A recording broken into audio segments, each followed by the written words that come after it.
Ladies and gentlemen, the long awaited, highly anticipated conversation with that inevitable bona fide supercalifragilisticexpialidocious head coach over there at Ursuline Academy for the Bears, for the soccer Bears, is the guy named Glenn Zipfel, ladies and gentlemen. Should I said Zipfel? Oh, that's yeah. The last one, the second one is better. All right, yeah, yeah. Oh man, I tell you, your uncle, the archbishop or the bishop, must have. No, no, he Yeah, was a great comedian. and a great a magician too. Oh, is that right? He was a magician. Oh, Yeah, he yeah, did a yeah, lot of that's sleight of right. hand. Yeah, more than the puppeteer, he was the whole Correct. 9 yards. Yeah, Correct. you can teach a lot about religion that way. Well, that's what he used it. He used it as a way to get in to kind of break the ice with people that he met, especially with kids that he went to schools with or schools at. Yeah, yeah. He used magic to get the kids' attention. Well, I could imagine if I tell you that's a beautiful, beautiful campus that Ursuline has. Uh, my niece graduated from there, and uh, it was just magnificent to look at that campus. Is it rough? Yeah, Go. the pond in front is very picturesque, Yes. and that's what everybody notices about Ursuline and knows about Ursuline is the pond in front. It's unlike any other school that I'm aware of in the area that has a pond in front of its Yeah. And school. we're not talking about a zest pond. We're talking about a real bona fide with uh, plants around, and even ducks like it. Yeah, even the local kids go around there fishing every now and then. I see them out fishing. All right, then, man. And then you go up around that road and go around back, and that's one of the best fields in the area. Well, we're working on it. Certainly like the grass field, and we always have our challenges with keeping a grass field playable when we got four different teams playing on it. We have two lacrosse teams that use it and two soccer teams that use it, and it's a challenge, but we do the best we can with it, and we try and make use of as much space as we have, green space there. So we have that grass area along Monroe, and we have the softball outfield and back, and between those three spaces, we try and rotate around to make sure that we keep the field in somewhat decent shape. You I've know, always I've always said that grass is ideal, but it's really tough during the spring season because it gets, well, you know how it is in St. Louis. yeah. It rains a lot. No, there you go. You know, you always stated the obvious for spring soccer.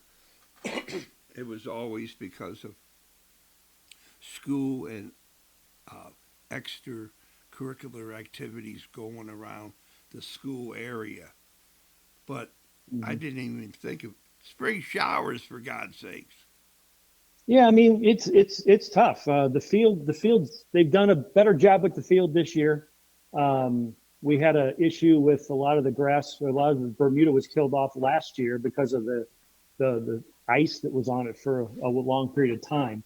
But they've taken extra precautions this year to seed and um, make sure that we put rye on it this year to get it green up for the season. It's taken a little while to do that, but um, the weather's turning here now too, and it looks like we're past a lot of the rain weather. So hopefully the field's going to look nice in about 2 or 3 weeks Yeah, and play well. It plays well right now. It's just a lot of brown Bermuda with a little bit of rye coming up. So yeah. Well, what about the program, soccer program? Varsity and JV? Do you have a lower one?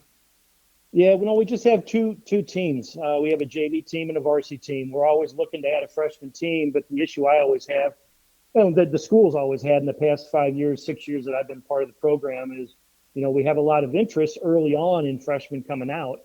And then once tryouts roll around the end of February, early March, they don't always show up. And as a result, we'd like to have 15 to 18 freshmen playing on a freshman team. And those numbers it didn't support it this year. We have 4 freshmen that we pulled up to play on varsity this year. And the JV team is made up of about 11 or 12 freshmen. The rest are sophomores. But it's just a real challenge. I think the numbers are there, but the girls just, when push comes to shove at the end of February, early March, not all the freshmen show up. So it makes it tough. The point of being realistic, is that it's a whole different set of circumstances and stuff when you're in the whatchamacallit, and you're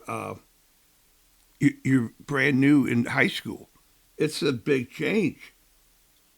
Yeah, it is. I think with the whole change thing, that there's interest early on, and then I think word gets around. I don't know, maybe word gets around that there's only going to be 2 teams, but that's never the case. I mean, the AD at Ursuline has told me that if we have the numbers to support it by the Wednesday of tryout week, that we can put a freshman team together. And I tell the freshmen that multiple times over the course of the year, and they just decide not to come out at the last minute. Plus, it's a small school, Kevin, and there's a lot of other things that the girls can do. There's plays that the freshmen get involved in. There's lacrosse going on at the same time, and there's just a lot of things for them to do. So I think a lot of that it takes their time, and maybe soccer is not that important to them as it was in the beginning of the year. The Washington University Bears, they call their program Scholar Champions. Yeah. And I like that. I remember you saying that last year. Yeah. And I'm here to tell you that's what it's about. I mean, the competition in girls soccer it doesn't take a back seat to nobody, no how, nowhere. It's really something to try to get on the starting 11. Yeah, that starting 11 may last 10, 15 minutes, and then, hey, put the other, sub, ba, boom, ba, bang, because it's go, go, go. Yeah, I was. In fact, today I was doing some number crunching, and I was looking at our schedule and looking at the records of the teams that we played, how they finished last year, and of our 16 games, 1, 2, 3, 4, 5, 6, 7, 8, 9, 10, 11. There's 11 teams out of the 18 or 16 that we play that had double-digit victories, and of those, we had there's Class 3. We played the Class 3 state champions, the Class 3 runners-up. We played the Class 4 state champions, and the Class 4 runners-up. So the schedule is brutal, but I wouldn't want it any other way. I like playing a tough schedule because it makes us better. That's right. And you do a magnificent crunch of numbers, but what do you teach in high school?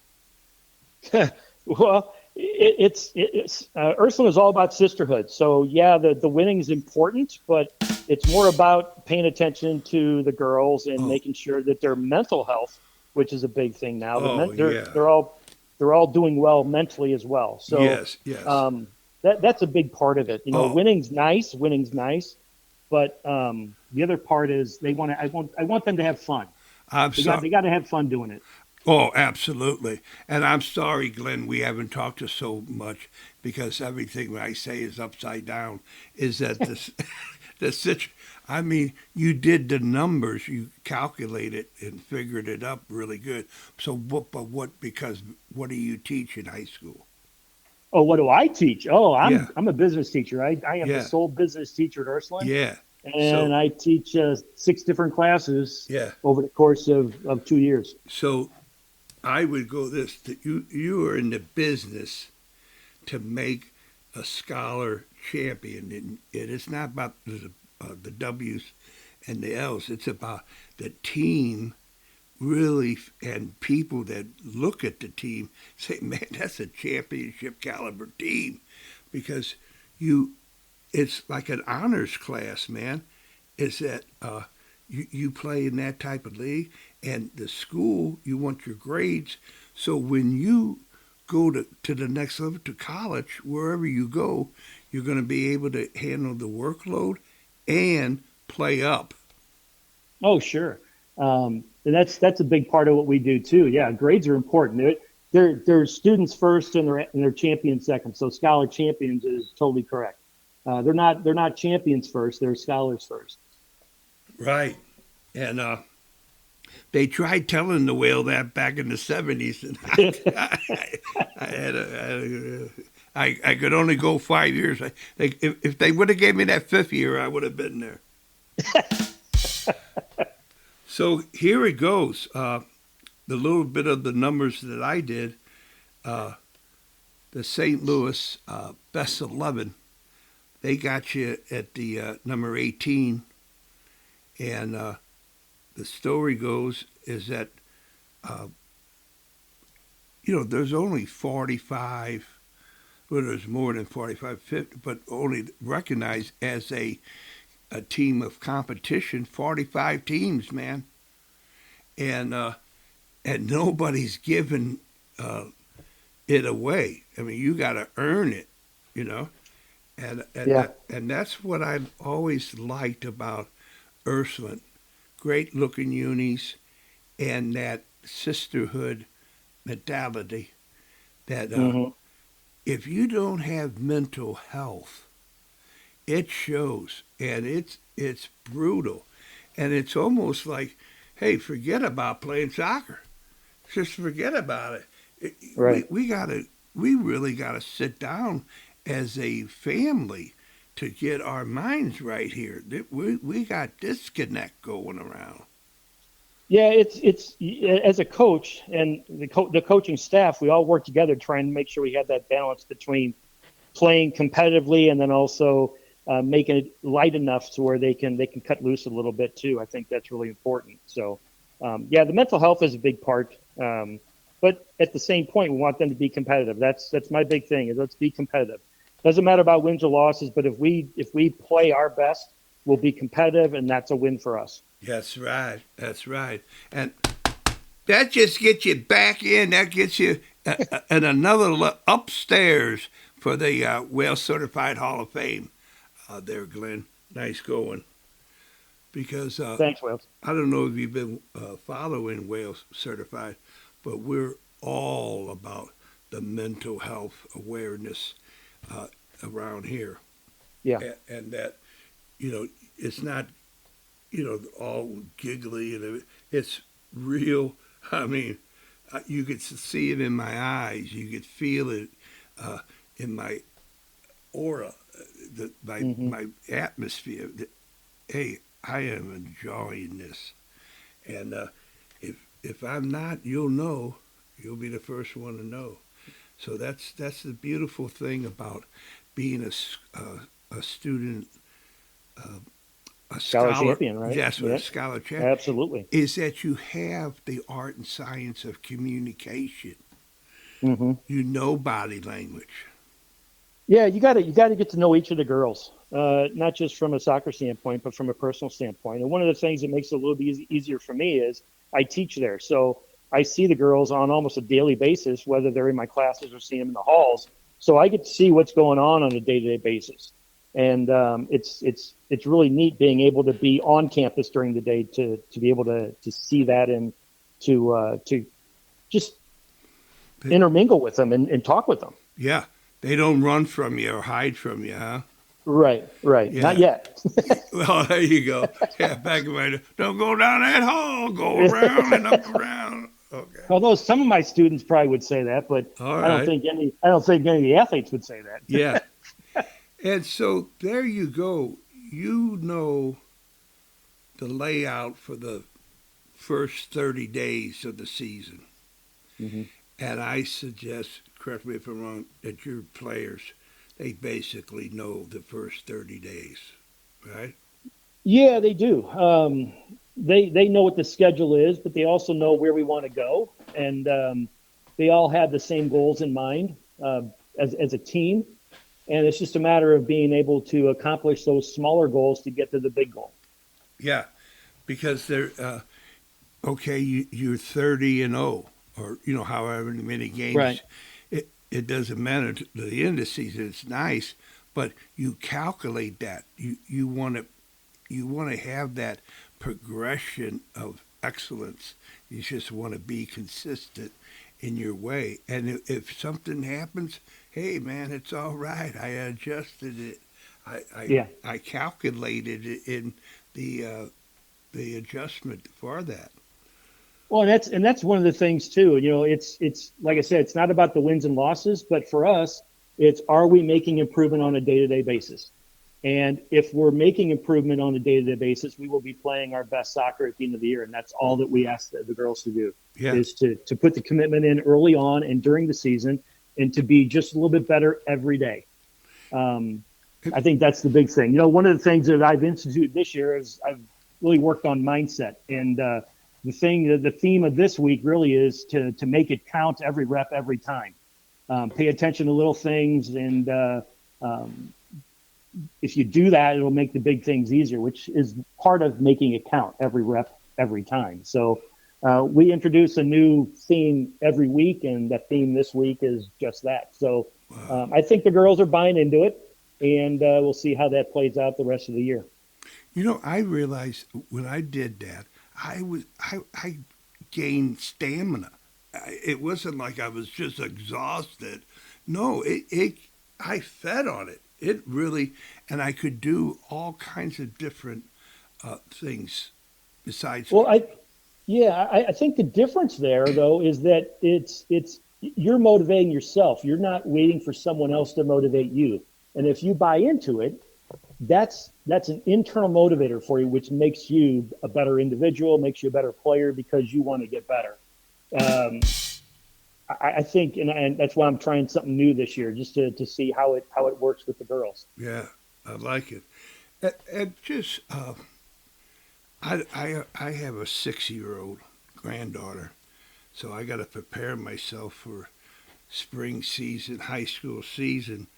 Just what do the girls have to accomplish or trudge through after the first year?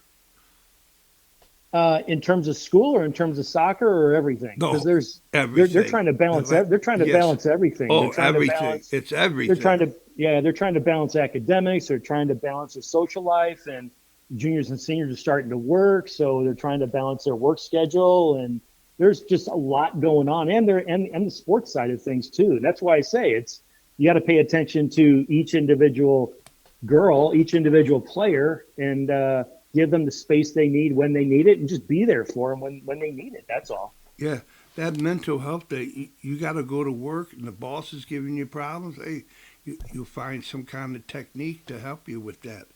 And then Sure. the school, and then dating. To be, Yeah. oh my gosh, I'm looking around. How many views am I getting? That's true. Yeah, that's true. Social media is part of it. Yeah. Yeah.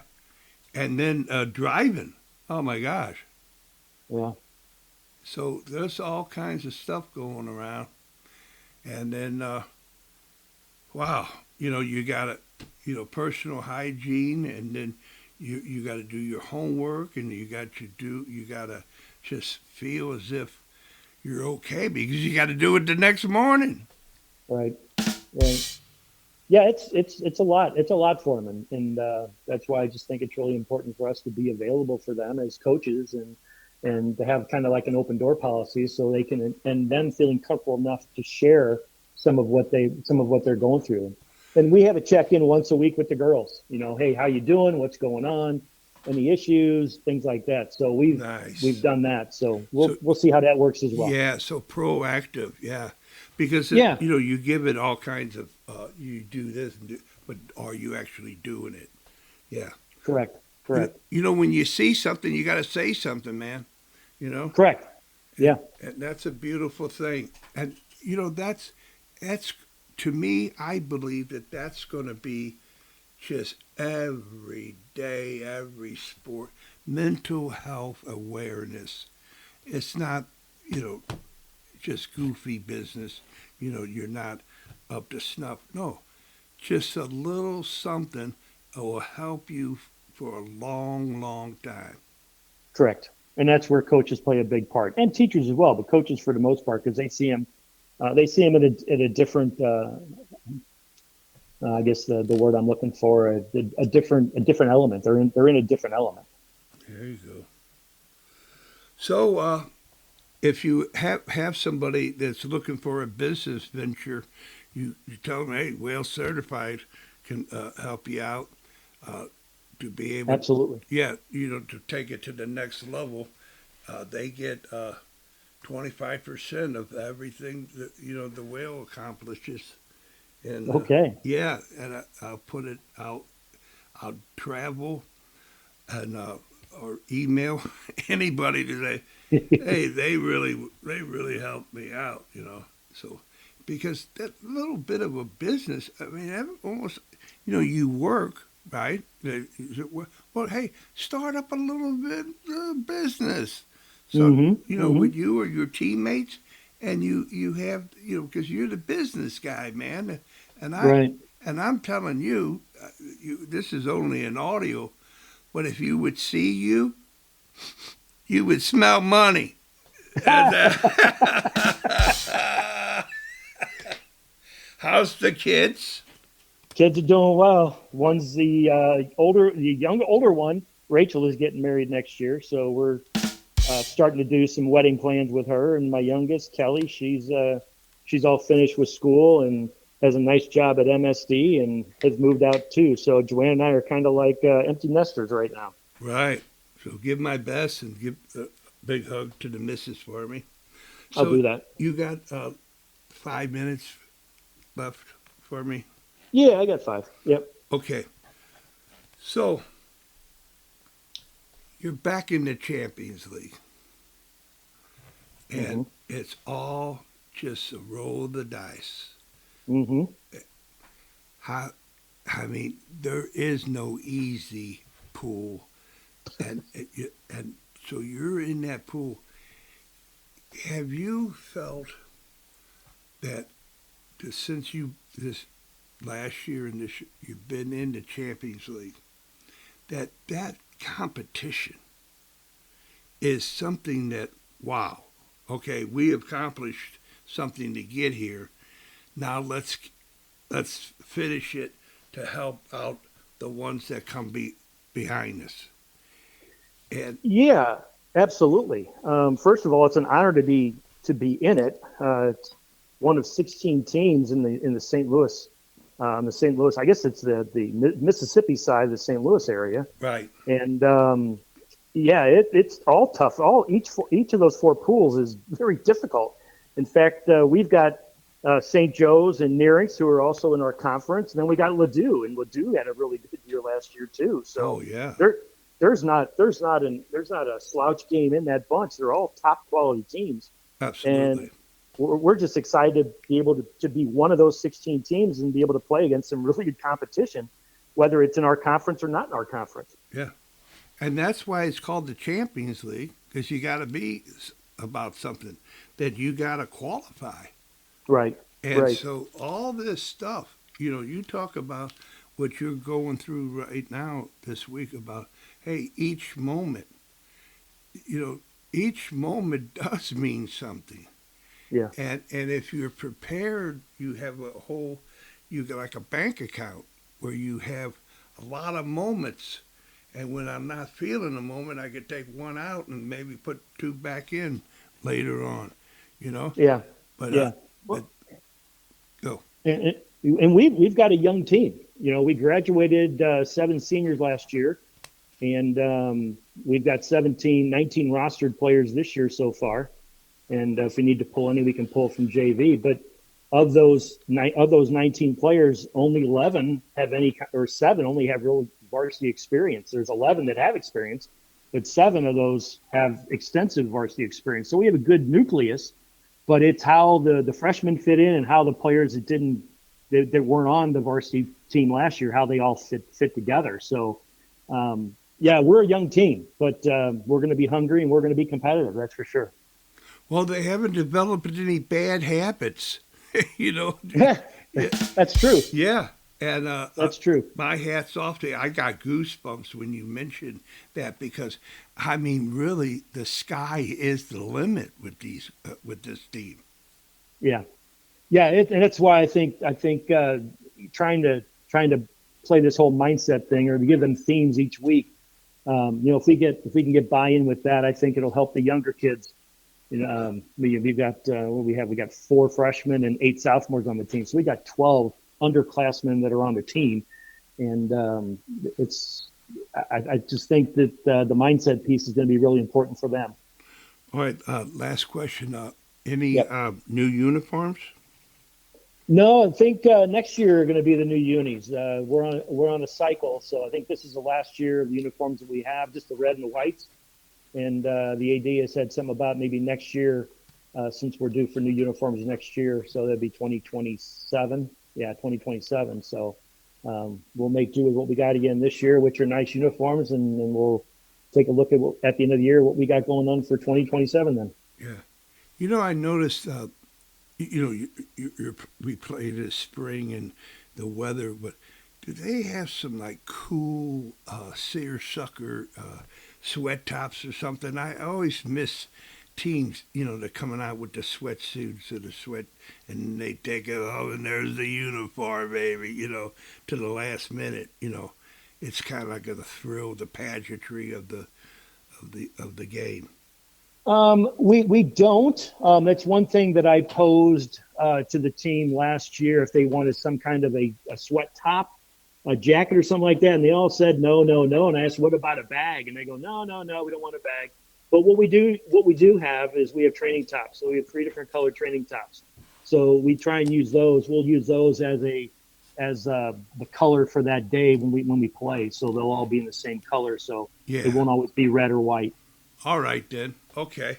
So there it goes. What we usually do is to say, hey, Glenn, whatever you want to say to who you ever want to say it to for as long as you want to say it for, this is your opportunity. Well, Kevin, I'll just thank you for doing what you do for the spread of soccer in St. Louis, and in particular high school soccer in the Champions League. Um, you know, it's an honor to actually be able to talk to you regarding all this stuff. There's really not an outlet here in St. Louis to do that, and you provide that outlet, and I thank you very much. you just you just got in the Whale Certified Hall of Affinity, Glenn, with that 2 cent. Wow, baby. Woo! All right then. Well, give the best to the Bears, and I'll be coming out there. I'll be seeing them about an hour and a half for practice, so I will pass it on. All right, the best to the best. Ladies and gentlemen, uh, the man is Whale Certified Hall of Affinity, but you too can be Whale Certified if you only try. Bye bye.